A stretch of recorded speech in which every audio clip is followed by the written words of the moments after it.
So here we are in Microsoft Flight Simulator to look at a new add-on which was released just the other day. That's the one that you see in front of you, and that is the Virtualcol Embraer E170/175.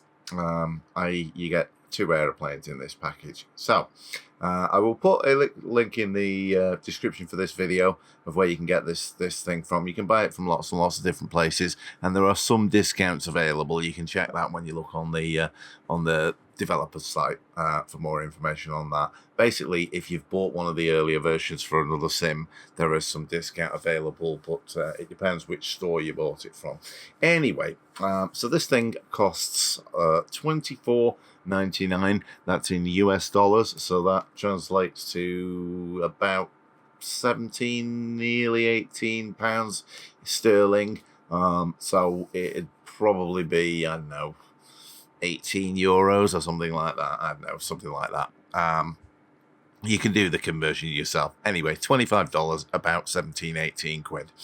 For that, you get two versions of, or rather two variants of this plane for Microsoft Flight Simulator. You get the Embraer E170, which is the aeroplane that you see in front of you, and you also get the Embraer E175. Now, if you're not aware of the differences between the two, the Embraer 170 can carry about, it depends on the seating arrangements in it, but it can carry between about 65 and 75 passengers. The Embraer 175, they stretched it a little bit. It's more or less about 6 feet longer than an Embraer 170, so you can fit a few more rows of seats in it. So basically you can fit about 10 more passengers on an Embraer 175, and obviously you can fit a bit more luggage into the thing, although anyone who's ever worked on an Embraer 175 will tell you that they absolutely hate working on them because the cargo holds on them are terrible. They're really pokey, and you smack your head on all kinds of stuff on them. And I don't know anyone who doesn't like who likes working in the cargo holds for Embraer 170 or 175 or the 190 or the 195 either, because they've got similar cargo holds on them.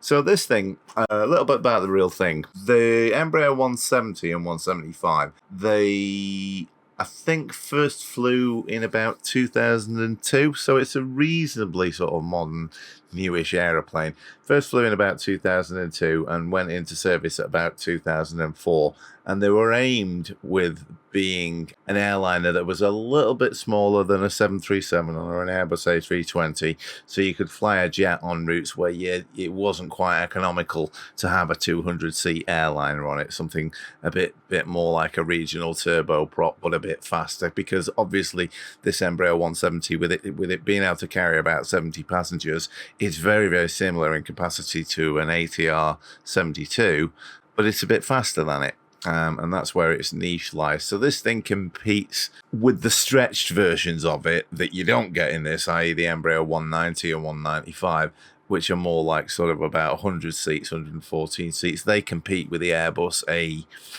A220. These things, the 170 and the 175, compete with regional turboprops such as the ATR 72 and the Bombardier A 400. So that's about where it sits. So it's a bit smaller than a 737, a bit smaller than an A320, a bit smaller than an A318 actually. And that's where it is. And in terms of the engines on the thing, if you know the CRJ, the Canadair regional jet, this thing has the same engines as that. I think they're General Electric 34s, if I remember rightly. So similar engines to that.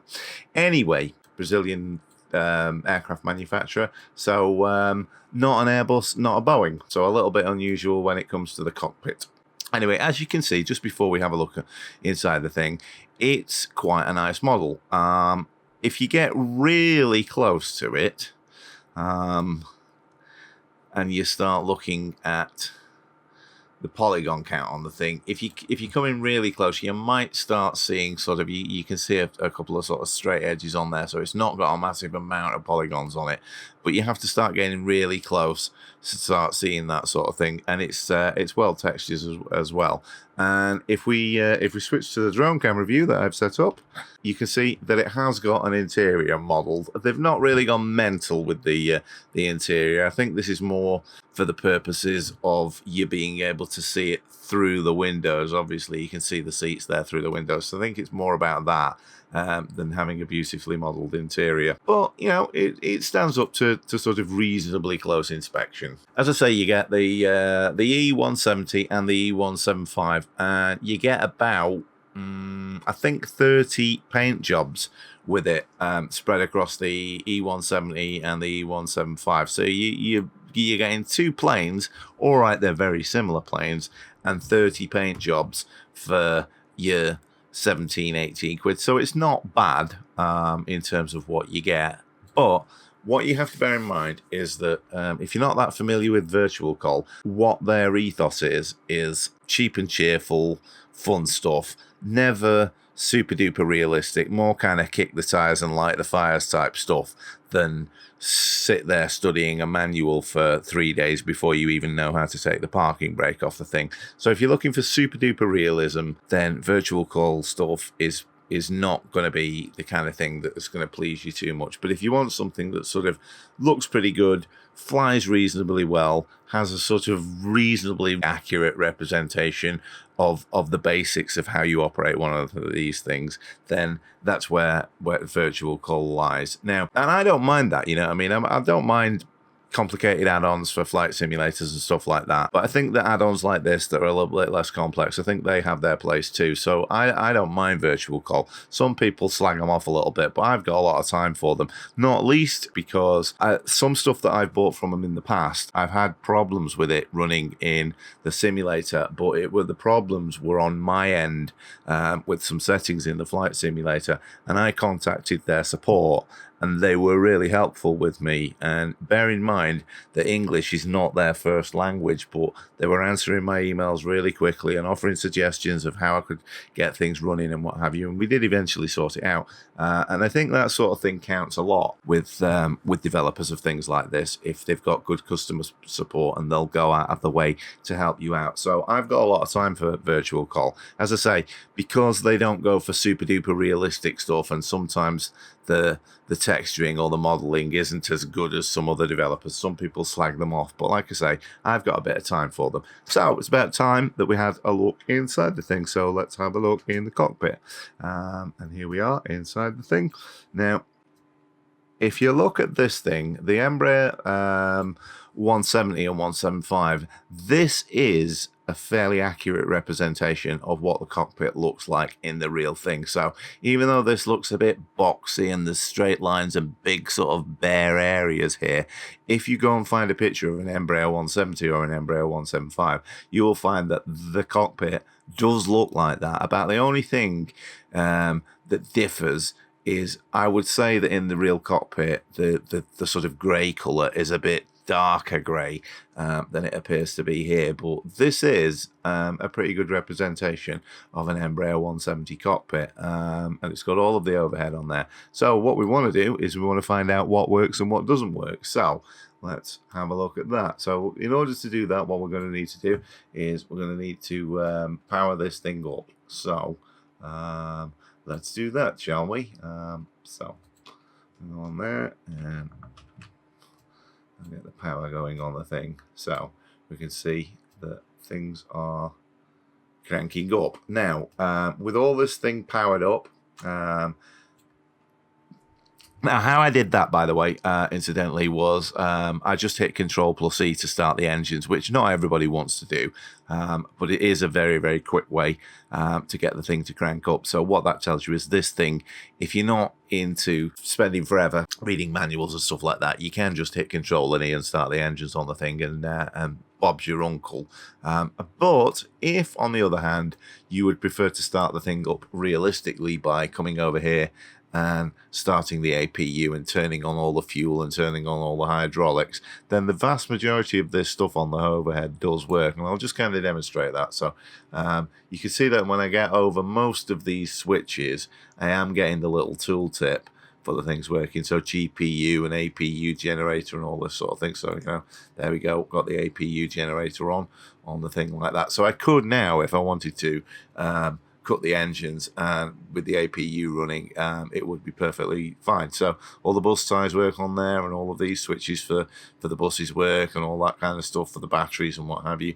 And this thing for the cockpit lights, all of these things work. I will show you the cockpit lighting in a minute.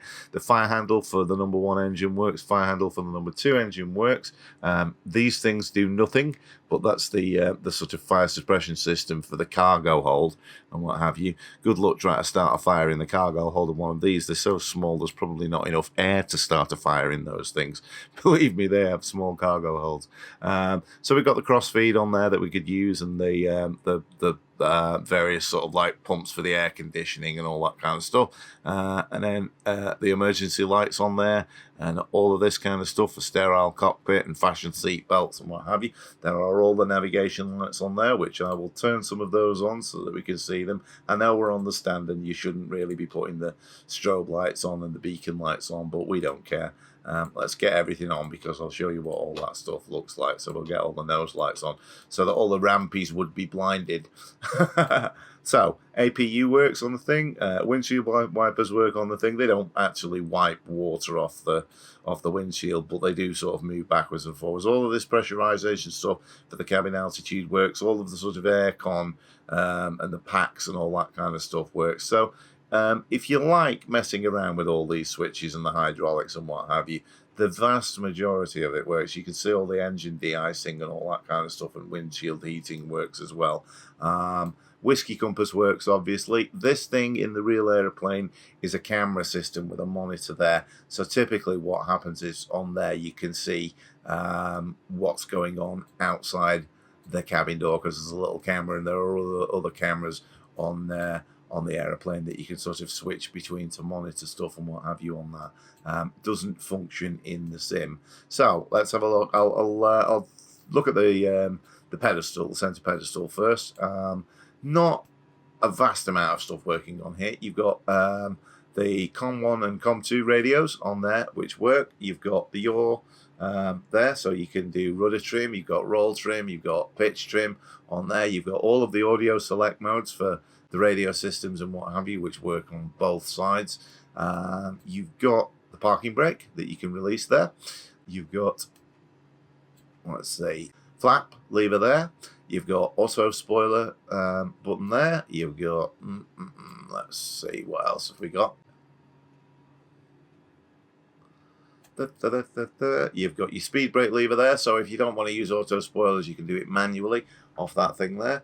You've got throttle levers there, or thrust levers if I'm being correct. Now on the real Embraer 170 and 175 and the 190 and 195, and I think in the 145 as well, they have this thing here on both sides. Now it looks very, very complicated, and that looks like a screen, but it's not. What it actually is you put the palm of your hand on there so that your finger sits on there, and that's like the sort of moving the mouse view around on a like a laptop, you know, the little finger pad that you get on a laptop. That's what that is. So you stick your palm on there, and then you can move a cursor around, and then you've got these buttons here on there. And what that controls is that controls all of the options for the screen displays on here. It's not the only place that you can adjust that. We'll see some other options as well, but if I do this, we'll go onto the display and we'll see the preferences, and you can see that that thing appears on the left primary flight display. The other side works as well, but these aren't independent from one another. So when you operate one, you're operating it on the other side, which isn't like the real thing. They are independent of one another on the real thing. So you can see we can put the V speeds in if we want to there. So V1, VR, V2, and then you can set the radar altimeter value on there for your decision heights, and you can set the barometric pressure. This is not the only place that you can do it, but you can do that on there if you want to.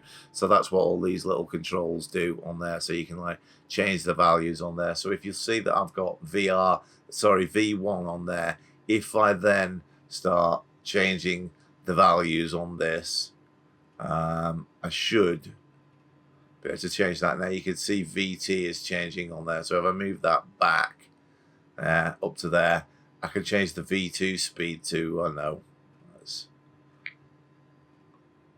put the V2 speed up to there, and you can see that when I do start putting that speed up, the V speeds change on there. It's not the only place that you can do it. You can do it in the FMC, as we'll see, but that basically tells you what this thing is doing here now.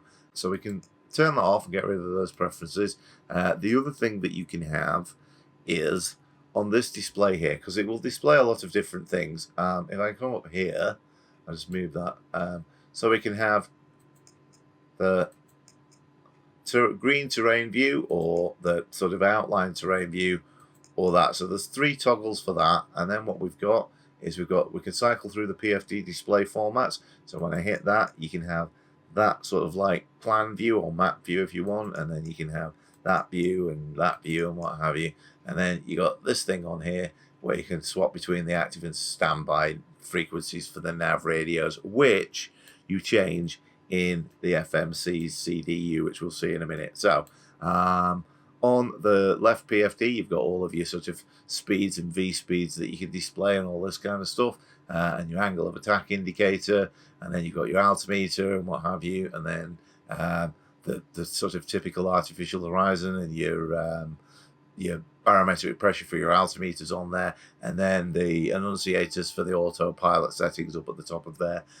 You can see that we're currently slaved on the navigation system to flight management system 1, which is what you want. You've got heading there, you've got other bits of information on there, and you've got the sort of true airspeed and ground speed on there, and then a few other bits and pieces like what the common nav radios are set to and all that kind of stuff. Yeah, so lots and lots of information on there. So second flight display on here, you can have it on map view or plan view, or you can have it on the systems on there, so we can see battery voltages and things like that, and what have you. And then I can put that back on the map view, and then we can scroll the view in and out, so you can see that because we're currently on stand 1 at the airport, we're at Manchester Airport here at the moment, if you're wondering what airport we're at. So we can change that view there, and then what we can do is if I zoom out a little bit and I put this on, let's put it on the, I don't know, the plan view, like that. What I can do is if I zoom out a little bit, I can show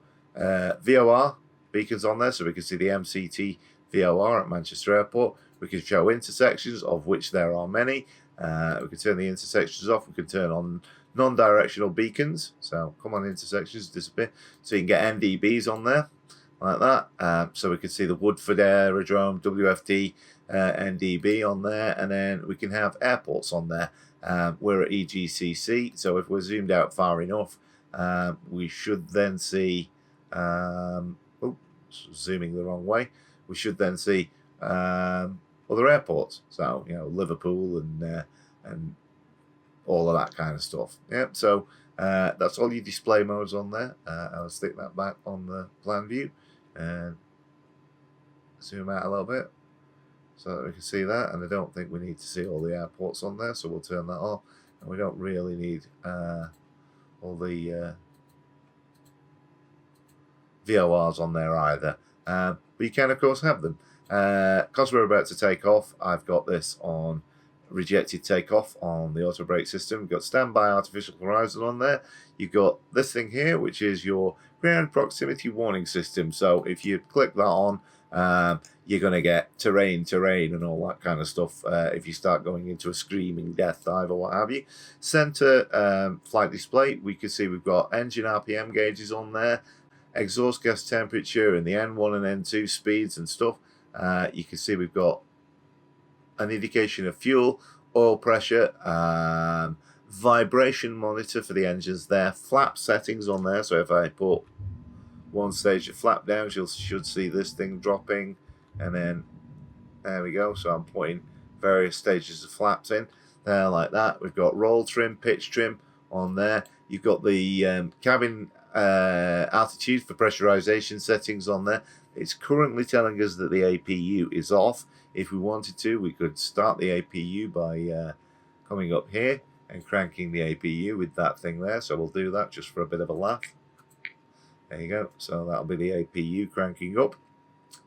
And it is now, it says on, you can see it's giving me a count there, because obviously the APU doesn't start instantaneously, but you can see there that that is cranking up. So ground power unit correct, connected. Sterile cabin, i.e., you know, we're below 10,000 feet, so we shouldn't be talking about football when we're in the cockpit and stuff like that. We should be all business. No smoking alert is off. Seatbelt alert is off, so obviously you could go up there on the overhead and turn those on. It's warning me that the parking brake is on. Now it's telling me that the APU is on, so I can start using that if I want to. And if I want to use the APU, you can see there we've got APU generator available, so I can click on that and then it can be on there. If I wanted to and I had ground power, you can see that that's available as well, so I could go for that. No real need for me to be on the APU, but I can do it if I want to. Carrying on across here, so that's all the stuff that's on there. Obviously, we've got a landing gear lever there, the ELT, the emergency location transmitter. You can arm that if you want to. Not that it's really going to do very much in there. We've got obviously a clock and a chronograph and all that kind of stuff in there. And then over on this side, you've got basically a mirror image of the primary flight displays and secondary flight displays on the captain side for the co-pilot. But they do not work independently of one another. So if I change a mode on this one here, like that, so if I put that on that view there, notice it changes on the other one. On the real aeroplane, that would not be the case. On the real aeroplane, you could have that one independent for that one. That's a bit of a bummer, that, actually, because, you know, you could put the map view on there, and then you could have the plan view on there, and obviously that's a little bit nicer to be able to do that, but you can't do this on this. But then again, it is a cheap and cheerful, fun add-on, and if you're looking like that anyway, you can't see the other displays on there anyway. Because I've been faffing around with stuff, I've got a master warning on there, so I'm just going to click that to cancel it. Now, the FMC on this, and indeed all of these avionics, are based on the default avionics in Microsoft Flight Simulator. So, not particularly fancy. This thing will load up a default flight plan, and I have done that. I set up a flight plan from Echo Golf Charlie Charlie to Lima Foxtrot Papa Golf, which is Manchester Airport to Paris Charles de Gaulle, and I set it up as a high altitude IFR flight. So you can see there that I've got starting from EGCC, and then I'm going to Rodol, and then Trent, and then Elvos, and then Timpo, and what have you. And if I want to go through all of the flight plan waypoints, I can do that. So you can see there, notice that I'm hitting the up arrow on here, not the down arrow. I think on the real thing, you'd hit the down arrow to do that. So I go Timpo, and then a Cooper, and then Welling, and Olney, and we're going carrying on through those, and then we get to Buzzard and Hemel and all that kind of stuff, and then we're over the English Channel and Tiger and all that lot, and eventually what we'll get to is the deceleration point, and then LFPG with the estimated times and distances and all that kind of stuff. So you can have a flight plan in there. What you can't have though is you can't manually put SIDS and stars into this. But it will read SIDS and stars if you put them in on the flight planner before you start the flight. So that's the only way that you can do this. So it isn't a very sophisticated flight planner. It is just a means of displaying what you've put into the default flight planner. So not all of this stuff works. I'll show you what does work. So you can go direct to one of those. So if I want to bin off Rodel and go to direct to Elvos, I could do that on there. We get to the flight plan, which is the thing that we were just looking at. Radio navigation settings on there, so I can set up manually for the frequencies for all the nav aids and stuff like that. So if I want to tune into the Woodford NDB and what have you, and I can do all that kind of stuff if I want to. The progress page for the flight plan when we take off. Not really seeing much on that at the moment because we are not progressing at the moment, but you would do when it does that. Performance initialization, that works, although there isn't very much that you can do on it. You can see transition altitude 5,000 feet, we've got thrust reduction on there, and you've got the V speeds on there. Currently it's having us take off from 23 right, but I can put the V speeds in by doing this, so you don't have to manually calculate the V speeds. So if I click there, it gives me V138, and then I click there, VR at 144, and then V2 will probably be, I don't know, 160, 170 maybe. Oh, there you go, 150. Yeah. So you've got those on there. Now, of course, because I was faffing around with that, they've all been updated on there. So we can see there that the V speeds aren't silly like they were when I was messing around with that. So if we look on here now, you can see that the V speeds are actually correct.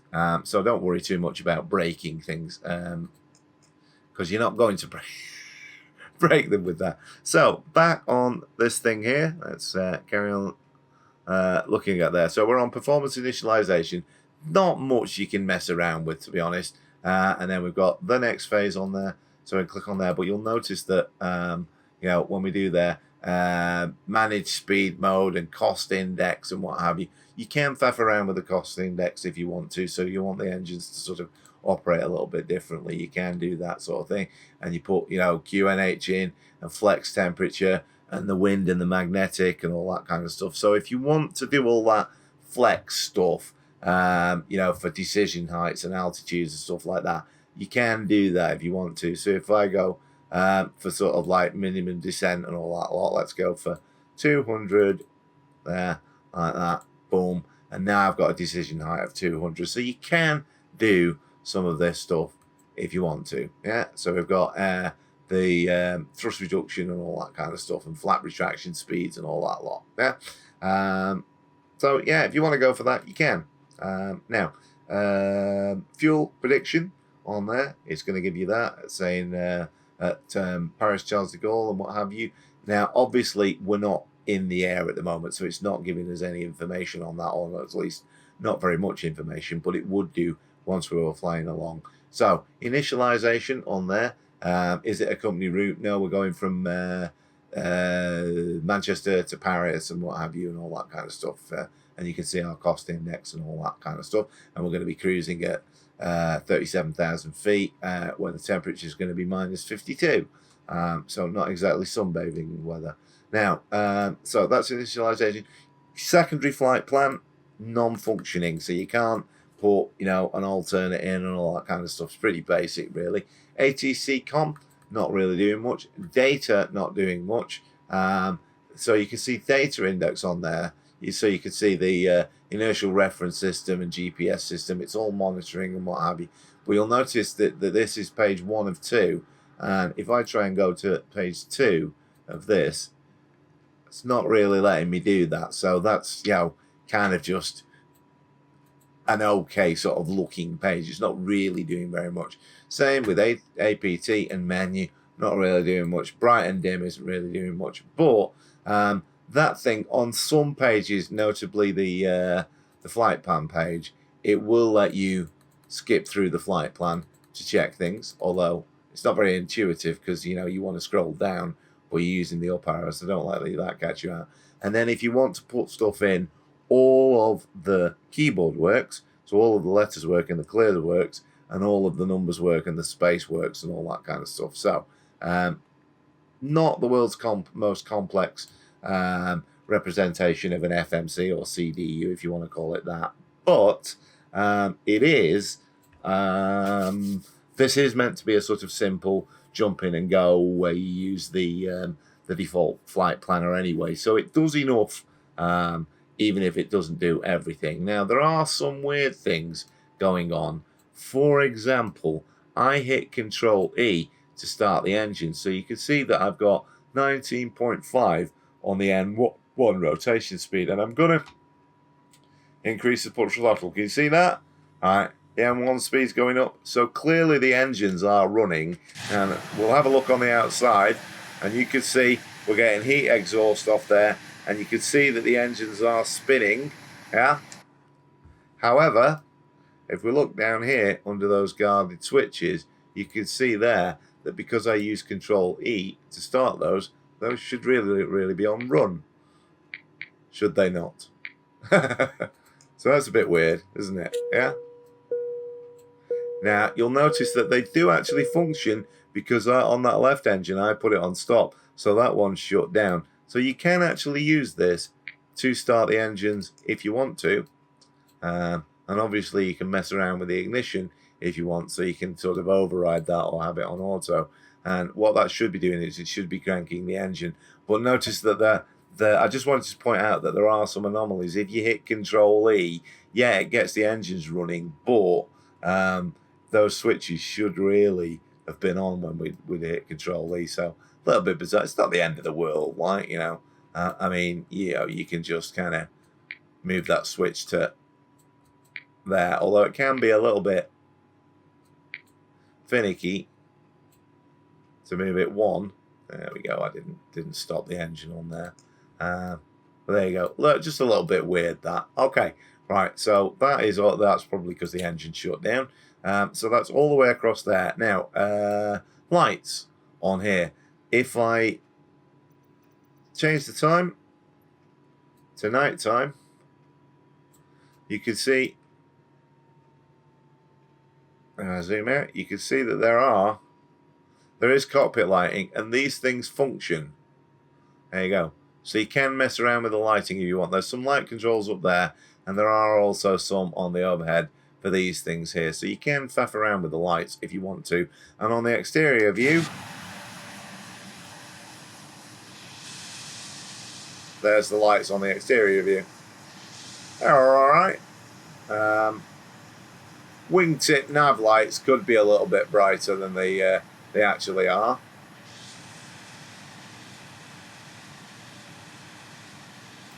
Then again, I better make sure that I've actually got the things turned on.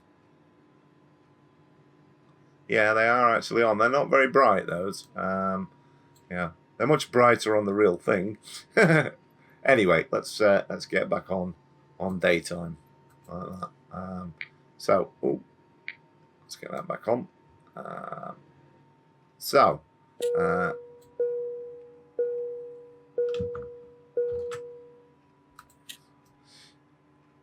last but not least, so there's your light control panel on there. So last but not least, what we've got is the FIS on this side, the FIS on that side, and then the upfront control panel for the autopilot. So let's have a look at this. Now then, so you can standard barometric pressure, 1014 or 1013, I should say, or 29.92.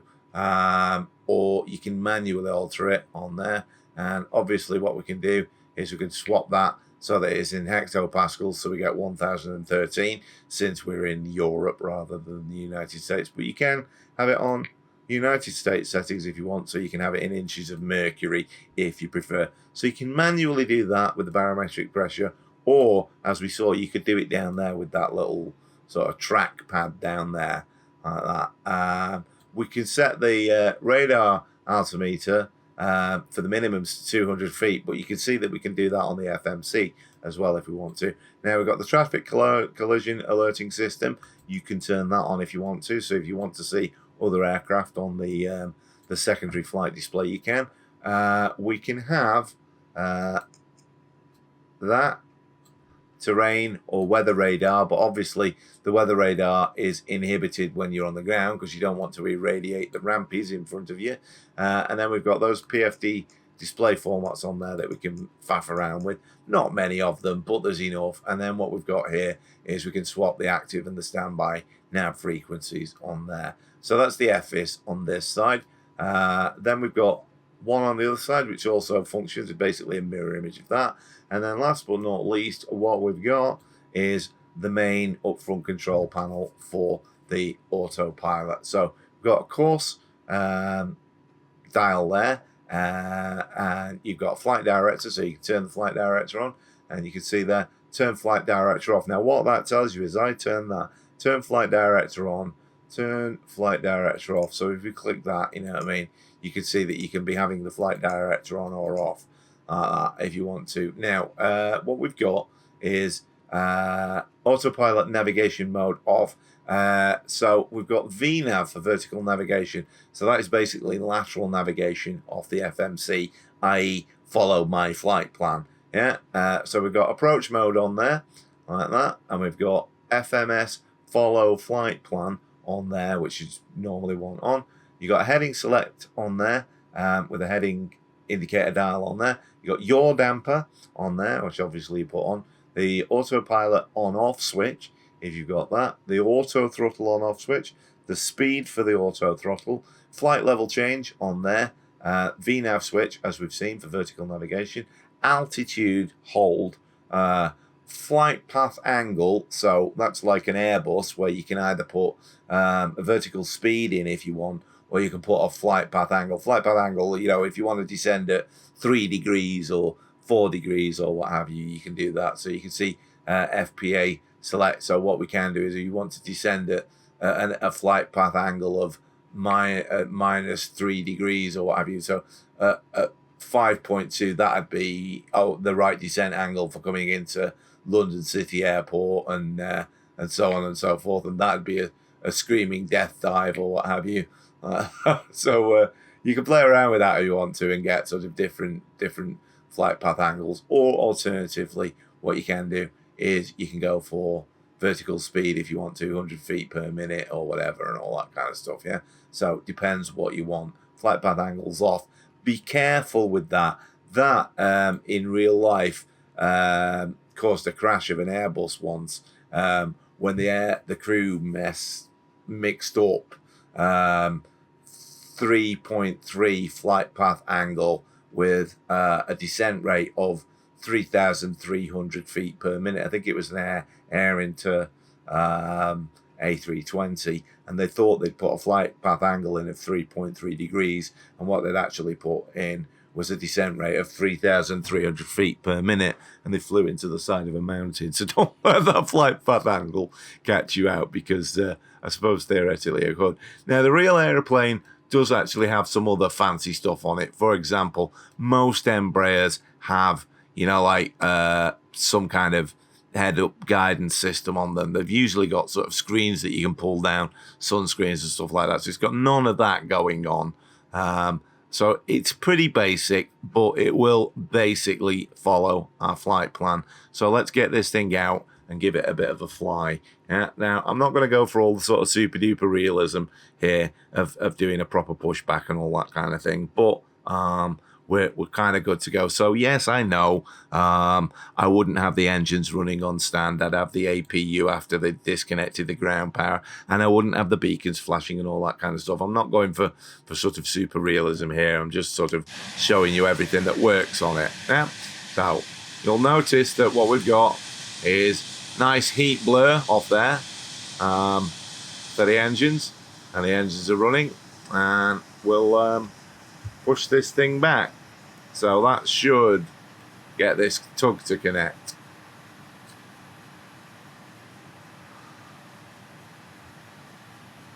Coincidentally, as I'm recording this, I was working on this stand at Manchester earlier today. Not on one of these. But it was a British Airways plane. It was an A320.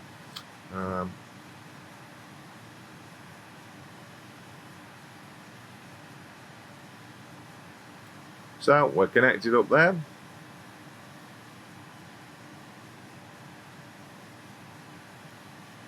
You're gonna push me? There we go. Right, so there we go.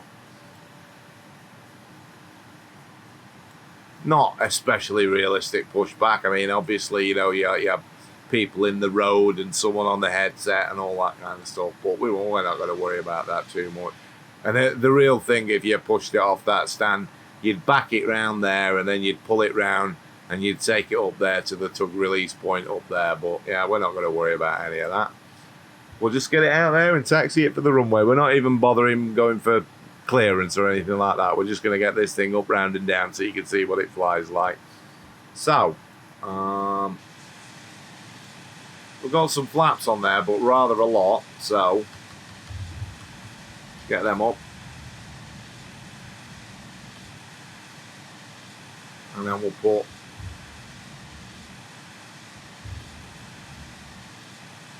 go for 2 stages of flaps on there.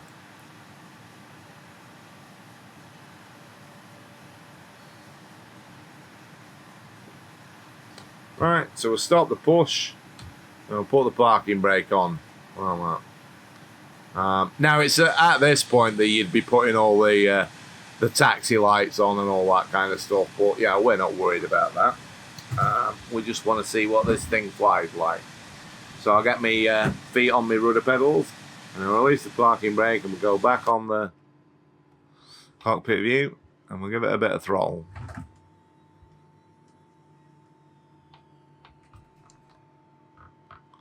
And we're not worried about following the taxiway or anything like that. We'll just take it where we like. You know, I would be colliding with EBTs if I was really driving along this bit now. But then again, you know, they are supposed to get out of the way of planes, so yeah, there you go.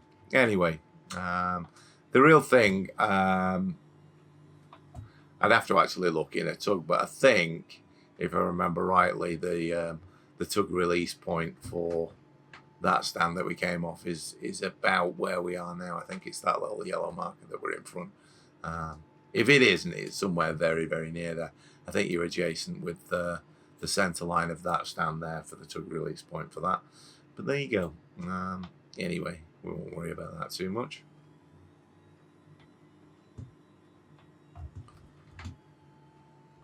And we wouldn't be taxiing at that speed.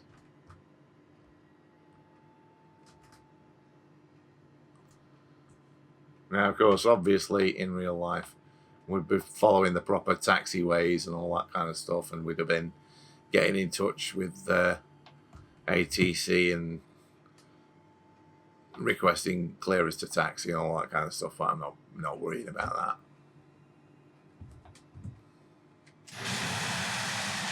So, reasonably good engine sounds, and it looks pretty okay, you know, and it steers all right. Have you? So look, perhaps a little bit, you know, inclined to rock about on its wings, but you know, it's all right. There are lots of places that you can buy it from.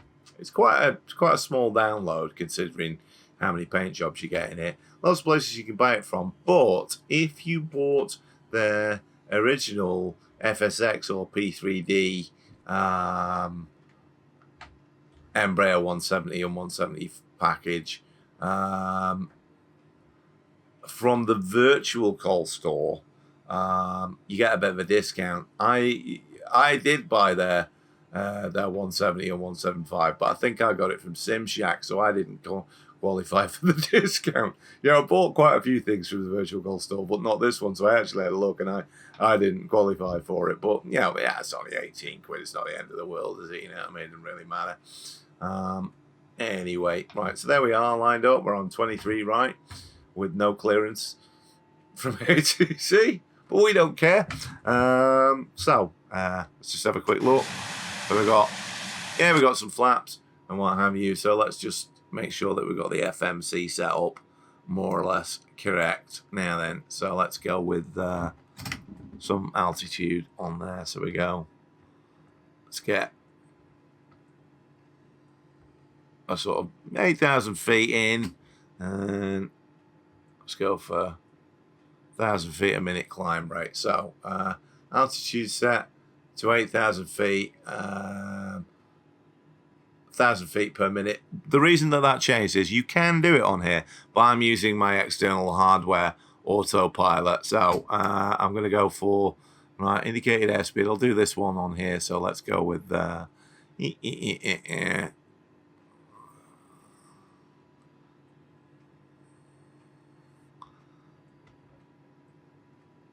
144. Yeah, that'll do. So we'll get VNav on. In fact, no, we won't. We'll keep that off. We'll keep everything off until we get in the air. But you'll see that you can put VNav on before you take off. So let's go. All right. So throttle up a little bit. And both engines are stable. So we release the brakes and away we go.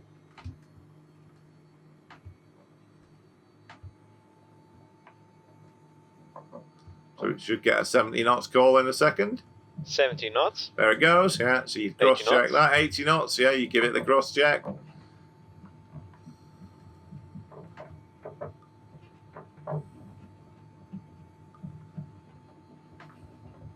And then you hit the V speed. Rotate. V2. And up we go.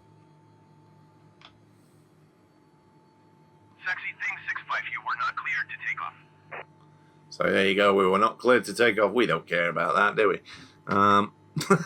Right. So I've got the autopilot on. And I've got that. And what I can do if I want to is I can put heading on and all that kind of stuff. Now, obviously, what we need to do is we need to get the gear up. And before we start getting too fast, obviously what we need to do is we need to bring the flaps in. So you can see that it gave me an overspeed warning on there. So what we would need to do is we would need to get the speed on there and get the flaps in and all that kind of stuff, and then start selecting that. So for auto throttle on there, and then getting a suitable speed in. Now, one of the things that you can see with this is obviously what I didn't do is I didn't mess around with the trim wheel on the thing, but you can see that this thing is pretty twitchy on the elevator and what have you. So I think this is one of those sort of add-on planes where you would have to be either making sure that the thing was trimmed well or using the autopilot a lot. Because I'll just see if I can get it kind of in a reasonably sensible place. And we'll come back a little bit on the view so you can see that, and I'll show you just how twitchy this thing is in pitch. So here we go. It'd probably help if we could see the control yoke on there. So there we go. You can see how sensitive that thing can be. Yeah, I think if you did that in the real thing, you'd have probably broke the wings off it. So there we go. There's Manchester Airport on our left, and what we're going to do is we're not going to worry about doing an ILS approach or anything. We'll just sort of like visually bring the thing in. Now, obviously, in the real thing, you would typically be using the approach modes and stuff like that, and you can do all that. You can see there you got approach mode on there and all that kind of stuff. So you can do all that capturing your ILS and what have you, and it does all work because it's the default avionics. So it does work. There we go. This is a great thing about the flight simulator, though. You don't have to worry about getting ATC clearance and don't have to contact them for permission to land and all that kind of stuff. But as you can see, that it's got a lot of audio warnings on it. For if you don't do stuff right, all that landing gear and what have you.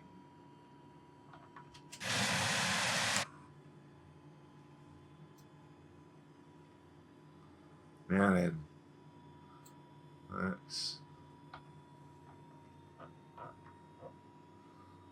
see where we are. So I'm going to trim the nose up a little bit. Come on up, you come. We'll have a look. There we go. Close enough for government work, eh? Right, so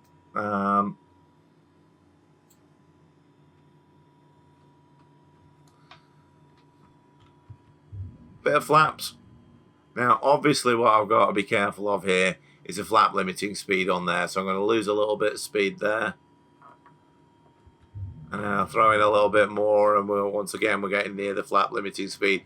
But it's going to start sort of braking us and what have you. And then get that. And then one more. And we're starting to get a lot of flaps out now. So it should pitch down a little bit, which it is doing. So we've got a lot of flaps on there. So we probably get the gear out as well. So you can see the gear animation's all right on the thing. Let's have a bit of fun and bring this thing in for a landing.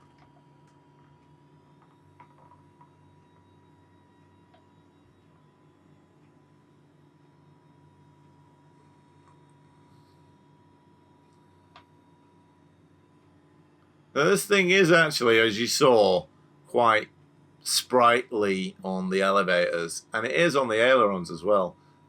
It's very sort of maneuverable even at low speeds. Now, I suspect that the real thing's probably not that twitchy. But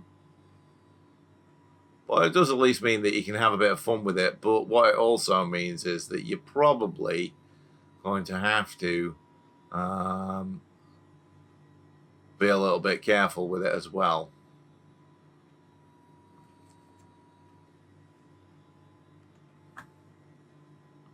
Let's have a look where we are. Should be coming round on it now. Sort of zoom in a bit. Yeah, so we should be just kind of lining up with the runway now. Probably, oh, didn't mean to do that. Probably just sort of coming into view now. There it is, yeah. So we'll aim for 23 right. Now, obviously, you know, if I was doing this for real, I wouldn't be coming in this steep and what have you, but if we can pull this off, you can see what the thing flies like. So I will probably need, let me get there, I'll probably need to arm those.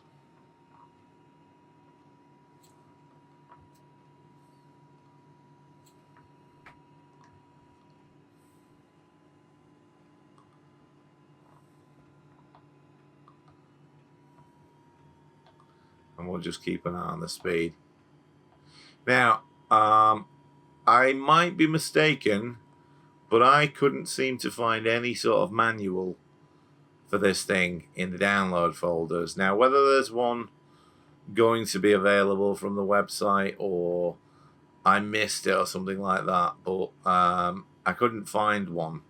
And, you know, if there isn't one, then that'd be a bit of a bad thing because, you know, not everyone's going to know what all those switches are. Obviously, you know, you can do a bit of a Google search on it, but I hope I'm wrong. I hope there is a manual available somewhere, and if there isn't, there really should be because, you know, it is pretty basic. But you know, just expecting someone to know what all those things are on there. You know, if you've not actually flown real aeroplanes, you're not really going to know what FD is for flight director and things like that. I mean, you can probably figure it out when you press the button and stuff like that, and the flight path appears on the PFD. You can probably go, oh yeah, flight director, I get it now. But you know, it would be helpful if there was some sort of manual. Now you can see here, it's quite twitchy. Now I think, you know, part of that is Microsoft Flight Simulator itself. I think it does have a bit of a tendency to be a bit twitchy. Look at that, two reds and two whites. Binet. It's almost like I know what I'm doing, isn't it?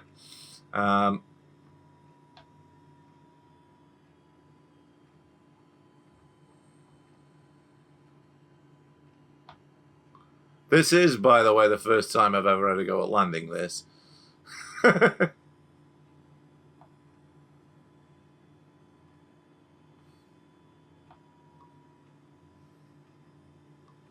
Oh, it's looking so good, but went a bit offline there, didn't I? A little bit below the glide slope, but good enough. We don't care. So there we go. 100. Let's 50. 40. 30. 20. 10. Touchdown. So, you know exactly as much as I do about how this thing handles on the runway. That bounces a lot, doesn't it? Flipping heck. But, you know.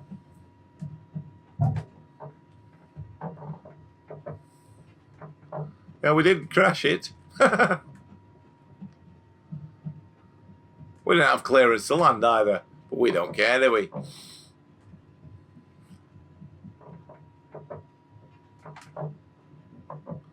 Lots of nice creaky noises as it flies along. Or rolls along, I should say. Right. Not really where we should be turning off, but let's do it anyway, shall we?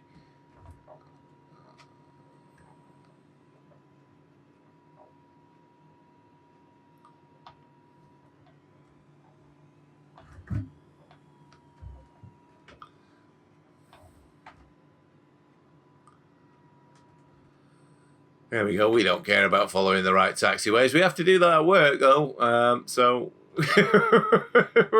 we're throwing stuff about and pushing things and what have you. So it's kind of nice to come into a simulator and go, yeah, I'm just going to drive up that road and I don't care. So anyway, let's get the flaps up. You don't really want to be taxiing with the flaps down.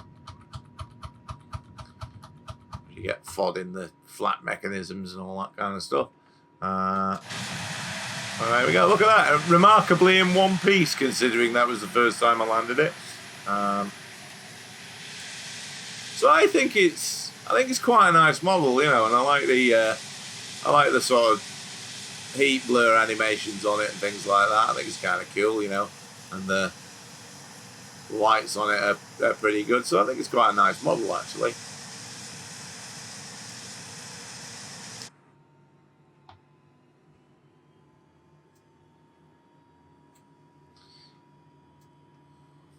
So, have we got our APU on? Let's see. Yes, the APU is on. Yeah, we left it on, didn't we? Yeah. Because obviously, when you come on stand, you want to turn the engines off, but you don't want to lose power. So you probably want your APU on. Now, the one thing I have noticed about this is, and you saw that when I landed it actually, is that it is very sort of wallowy in the roll mode, which is, get out of the way, mate. Oof. It is very wallowy in the roll mode, you know, like that, and so if you get a bit of speed on it, it seems like it's very sort of teetery on its wheels, which I don't imagine the real thing's like that, you know, or if it is, you know, it'd be quite. You can see there, it sort of throws itself out a lot in the turn.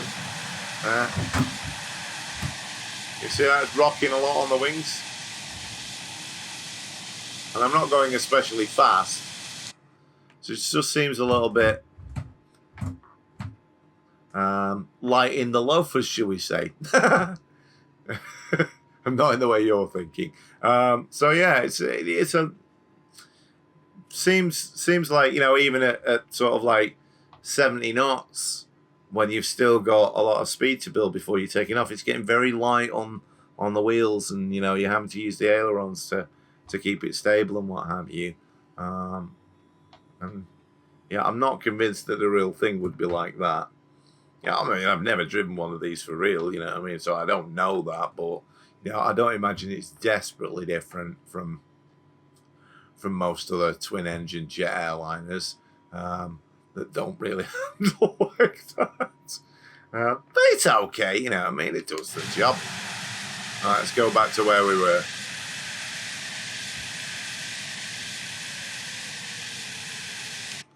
Now, of course, obviously, in real life, you would be... you'd have the safe dock system lit up, and it'd be going like, oh, 50 meters to go, 40 meters to go, 30 meters to go, and all that kind of stuff. Whereas we just have to kind of eyeball it on this. Like that.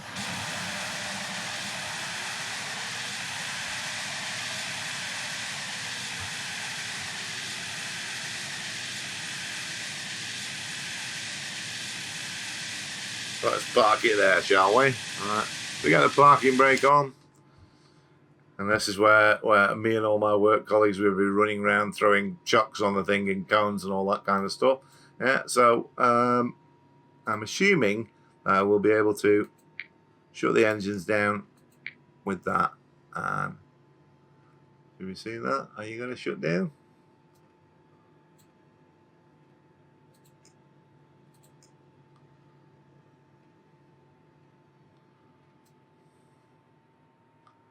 Yeah, there we go. They are shutting down. So let's have a look at the fan animation. So there's the fans spinning down.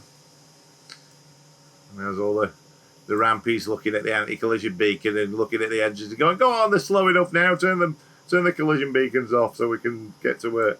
So yeah, those things are spinning down. So yeah, they're slow enough. Nobody's going to get sucked into them.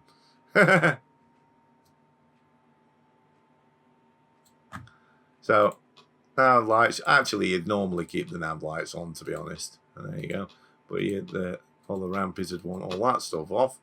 Because they are really bright if you ever a plane taxi on stand with its landing lights still on and what have you. It's not funny. So there you go. I think that's a pretty nice external model. You know, I mean, yeah, all right, you could get picky with it and start going, oh yeah, well, you know, like you could see a bit of the polygon straight lines along the top edge of that engine there, but you know, you have to come in pretty close to be able to see that.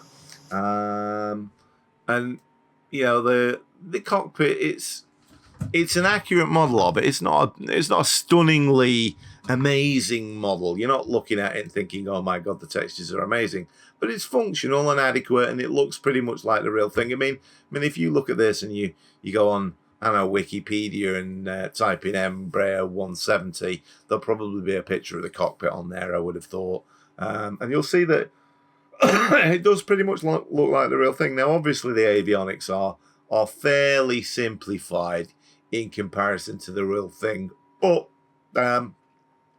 they do the job and what have you. And you can see that if I wasn't just taking it for a quick up, round and down and not worrying about things too much, I could quite easily have flown an automatic flight plan on there, which it will use the default flight plan from.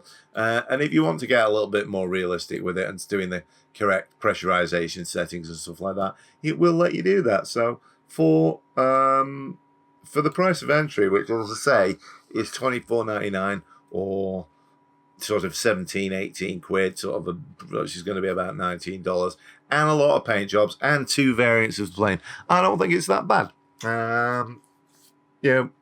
So, but that's up to you. You know, like, do you want a super duper realistic plane, or do you want something that's a bit sort of cheap and cheerful, fun jump in, with enough level of realism on it, and enough looks of the real thing to be a bit entertaining without you worrying about it being absolutely like the real thing? If that's the kind of thing that you want, and you've got a little bit less than 20 quid going spare, then yeah, why not? I think it's okay. Yeah, it's not one of those add-ons that's going to set the world on fire, but you know, it's all right. You know, I mean, if you're looking for something a bit more super duper realistic, you'd probably be wanting to look at the Aerosoft CRJ, but the Aerosoft CRJ is twice the price of this. So you know, you do kind of get what you pay for in that sense. Anyway, that's it for this episode of Chuck's Hangar. I didn't spend a lot of time, you know, researching for this one. It's just that this thing was out and people are obviously interested about the thing. So I thought, you know, because I'm like a bit mad busy at work at the minute, and I know enough about the plane, having worked on it for real, to sort of like just do a quick video on it and a quick impression. So, you know, if it isn't the most detailed study review I've ever done, and the slightly wonky landing, then don't worry about it. It's at least give you an impression of it. Anyway, that's enough for this episode of Chuck's Hangar.